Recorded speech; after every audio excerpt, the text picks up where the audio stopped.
jazz? Yeah. Welcome to the video. So, I venture to guess maybe a couple of you are confused if you've watched my previous two videos, because consistency has not necessarily been something I've been worried about. This is my third video. One was a contemporary trombone presentation. The second was a video detailing my opinions and rankings over all the Friday the 13th movies. And now we're here. A random manga recommendation based on a manga that is relatively unknown here in the States compared to like some of your more titans like Attack on Titan or Dragon Ball Z. So I want to preface this video with this. This is genuinely one of the best stories I've ever experienced in my life. There is a moment in this one, the very last of these 5 volumes that are out, collecting the first 10 original volumes that came out in Japan. There was a moment where I was genuinely not wanting to turn the page because I knew what was going to happen. And I didn't want it to happen. And that is one of the most visceral and real reactions I've had to a situation a character's been put in quite some time. That bearing in mind, let's talk about what exactly is Blue Giant. I put on some music to kind of help with the vibe here. It's just some royalty-free jazz music. If you're wanting some more recommendations, as a trombone player, I always like to throw out J.J. Johnson's hat in the ring. Duke Ellington's one of the best American composers to have ever lived. And you can't go wrong with some good old John Coltrane, who is very much an inspiration for our main character, Miyamoto Dai. He is a tenor saxophone player, and his goal is become the best saxophone player in the world. The one problem is, he hasn't really outplayed it all that much. When he's in middle school, he ends up going to a jazz concert with one of his friends, and he falls in love with the music, with the performers, with the energy, with the whole experience in general. So then, once he gets his hands on a saxophone, a tenor in specific, he decides he's going to practice every single day until he is the best jazz musician in the world. And that, one, for just being a lofty goal, that's quite a lot. But two, this is so good at showing the problems that come with practice, where you start to doubt yourself when you don't get as fast at getting better as you're used to, when you hit those plateaus that everybody does. And it portrays that really well in this book. And while some may say that the speed at which he becomes proficient in the saxophone and becomes renowned for his sound is a little bit unrealistic, so is, I don't know, for instance, a man running around the world so fast that he turns it back in time.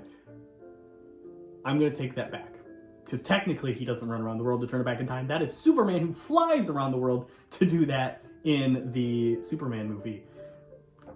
Back to Blue Giant. This is a story that you can tell had a lot of passion put in it. Shinichi Izuzuka is the author. I really hope I didn't butcher that name. And he is really good at drawing instruments. You can see there, he's got some nice detail on the saxophone, and this is genuinely some of the best art I've read in a manga or comic book, for that matter, just ever. And I'm trying to find, there is a moment where a character asks him, he wants to get it. He's like, all right, you dropped basketball, you dropped everything, and you just wanted to do jazz. Help me understand. And to help him understand, he pulls out his saxophone. And then, this is actually a panel. This is the panel that another YouTuber showed that got me to want to read this manga. And it's this panel of him playing his saxophone in the dead of the night with all the stars behind him. And it's just gorgeous. And the people in this story just feel so real. There is a moment where Miyamoto Dai is going across, his side of the river where he practices every day.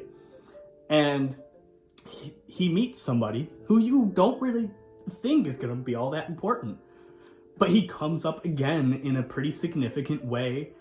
And then we follow up again with that character. One of the coolest things that this story does as a narrative device is it jumps to the future and kind of gives us some interviews with people that knew Dai while he was growing up. And the perspective is that he is a very, very successful musician. And people are asking, so what was he like when he was young?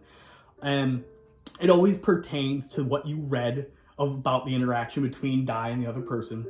And it works out really, really well. So other than just a guy wanting to be good at saxophone, what is this about? Well, for the first story here, for the first book, it collects volumes 1 and 2. It's about him learning how to play the saxophone. And there's some great moments where you can tell that the person who is writing this has played an instrument because of how he draws it. You didn't notice the cut there, even though you definitely did, because I'm not good at editing. But I had to pause and find specifically a page that I wanted to refer to. This right here, where he finally gets somebody to tell him, hey, this is what a note looks like. This is usually one of the first things you see when learning an instrument, rather than just grabbing the instrument, making silly sounds until those sounds don't sound so silly. Well, say that 10 times fast. Anyway, this specific panel has him take a dry erase marker and draw the letters for the corresponding notes on the keys. And it matches up. Like a C on a piano is exactly where he draws the C. And he has a staff here, and he has, first line treble clef G, or I guess it'd be second line if you're going up. And he has, down, higher. And it just really shows that the person making this isn't just wanting to tell a story about how somebody gets better at music. It is a love letter to how you can learn music and all of the problems that come along the way, because it's really not an easy thing to do. And one of my favorite chapters, and I won't pause and make another awkward cut to try and find it, there is a chapter of this manga that is entirely wordless, other than just words that happen to be on the background. Like, I didn't say the word flash until just now. It's just a word in the background. And the story details one of the main characters going into a music shop. And while he's in that music shop, he's looking around, and we see a character who's reluctantly returning a trombone. We see another character who is thinking about buying a trumpet and has a couple different options he's considering, with one of them being a lot more expensive. And we get all of these kind of beautiful and common interactions in this kind of world without any dialogue. And it's just really special. So, the first volume is Dai learning how to play the saxophone. The second volume here is when he takes his maiden voyage and moves from his hometown in Japan to a different part of Japan, Tokyo. Tokyo is where, at least in that continent, the big jazz scene is happening, so he goes there to play and learn with the best that he can. And one of the first people he ends up playing with ends up being Sawabi Yukinori, the piano player here. Again, I might butcher these names. I'm really trying not to. And he is a wonderful piano player. And he's very standoffish and very much the opposite kind of person that Dai is, despite both being just really good young jazz musicians at that point. And then we get Tamada Shunji on the drums, who is even more of an amateur than Dai was, because he starts playing the drums after a handful of years where Dai starts. And this is just a really special story, because it doesn't just tell the story of somebody who wants to get better at jazz and wants to get better as a person, but it deals with moving out of the house and all of the problems that come with, I gotta make money so I can eat and pay rent. And just, you hear the phrase coming of age story quite a bit. And you hear it for very different stories. Like, one of them, more recent ones, is the newest It movies. It Chapter 1 and Chapter 2 while being great horror movies on their own, are also genuinely good coming-of-age stories, and this is one of the best ones I've seen. At the start of the manga, he is a dumb young boy with a wildly outlandish dream. And by the end, he's a young adult, ready to take on the world, still with that lofty dream, but a much more realistic output and a much more realistic set of goals on the way to that overarching one that he still persists with. And I gotta tell you, I cry when watching a movie or a TV show or reading a book that connects with me emotionally. One of the earliest memories I have of that, there are two that I'm going to point out. One, which is a little less nerdy, is Where the Red Fern Grows. If you haven't read it, you will, at the very least, tear up. If not, I question your humanity just a little bit. You can still be a human and not cry at the end of that book, but it makes you suspicious. The second time early in my life is at the end of the Pokemon, the first movie. If you've seen that movie, don't make fun of me. You know exactly why I cried. This story got one tear out of me. There was one time that I actually cried a little bit because the story connected and touched me so personally that I just felt that strong of an emotion. That isn't to say that that's a bad thing. One, any movie that can get that kind of emotion, or book in this case, is doing something right. But I bring up that I only cried once because I have to bring up, I teared up at least another 4 times. This story is just so special to me. And I really hope that I can articulate that in a way that makes sense, or I don't even need any of you guys to go out and read this, or even to feel remotely the same way. But I had to put this video out because I was moved by this story. I finished it a couple months ago. I was in the process of moving before. I did think about making this video before I moved, but I figured wait, and then I actually kind of like this setup here with my bookshelves, and this is a story that is still going, but this is all we have in the States. At the moment, there are 2 sequel series. This is the story of him taking Japan by storm with his jazz. The sequel series, Blue Giant Supreme, is about him in Europe and Germany specifically, learning how to play jazz. And then Blue Giant Explorer is the most recent one that I believe is still ongoing, or either that or just ended not too long ago. And it is about him finally getting to America, which is another one of the things he mentions as a goal, because America is the kind of the big place to be for jazz, and kind of its roots are a lot in America. So, but this is all we can get. Right now, Seven Seas Entertainment only has these 5 volumes collecting the entirety of the first story of Blue Giant. And I really, really hope that the other series we get an English translation and an English publication so I can have them sitting on my shelf alongside these. Because I don't want to go out of my way to read them illegally or to read an unofficial translation, because I genuinely feel that that will be doing a disservice to the experience I would have if I waited and got it in my hands and read it the way it was meant to be. I have sent a message to Seven Seas Entertainment asking about if they had any plans to release the rest of the manga overseas, because right now it's gotten very limited publication outside of Japan, which is just a shame, because man, this story is so good. I genuinely, I'm not a numbers guy, because numbers are hard and I could go back on it, forth on it, but if I were to give number scores to things, this would be a contender for a 10 out of 10.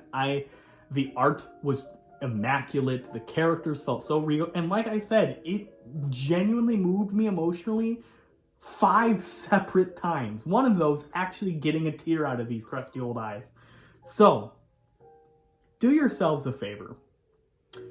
Don't go out and just buy these, unless you want to. If you do want to, do it. because then we might get the other ones published in America. But what I want you guys to do is keep an eye out for the movie. You heard me right, movie. In February of this year, this film, Blue Giant, debuted in Japan. And for a while, there was no foreseeable release date for the States, but it seems the rights to this film have been acquired by another company who do plan to release it internationally. One, I'm in the theater opening day. I don't care if I have to do it at like 9 o'clock at night to make sure I can watch this without interfering with my work schedule, because I need to see this movie.